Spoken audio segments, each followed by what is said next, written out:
ఎక్కడ ఏది జరిగినా కంట్రోల్ రూమ్ కి సమాచారం కావాలి.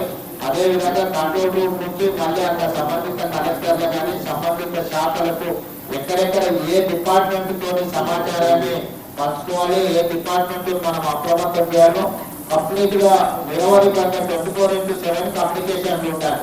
కమ్యూనికేషన్ ఉంటే మనం ముందస్తుగానే జరగాల్సిన సమస్యని కొంత మనము అడ్రస్ చేయడానికి ఉంటుంది. ఎక్కడైనా లోతట్టు ప్రాంతాలు ఉండి ఇలాంటి సమస్య వస్తుందంటే ఆ కుటుంబాలను తక్షణమే సేఫ్ జోన్ కి తరలించాలి. అదేవిధంగా రిలీఫ్ క్యాంపులను కూడా నిర్వహించి వాళ్ళకి కావాల్సిన ఫుడ్ కానీ మెడిసిన్స్ కానీ ఏదైనా సమస్యలు వచ్చినా కూడా ఇమ్మీడియట్ గా వాళ్ళని ఇచ్చేయాలి. ఎక్కడ కూడా ప్రాణ నష్టం జరగడానికి లేకపోతే పశు సంపద నష్టం జరగడానికి అవకాశం లేకుండా అప్రమత్తం ఉంచాలి. ఎక్కడ కూడా ప్రాణ నష్టం జరగడానికి వీల్లేదు.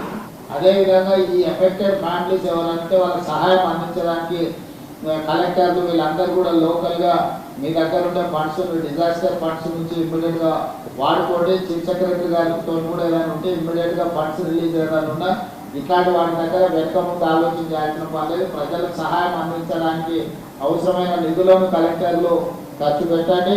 దాంతో ఇది చేసుకోండి.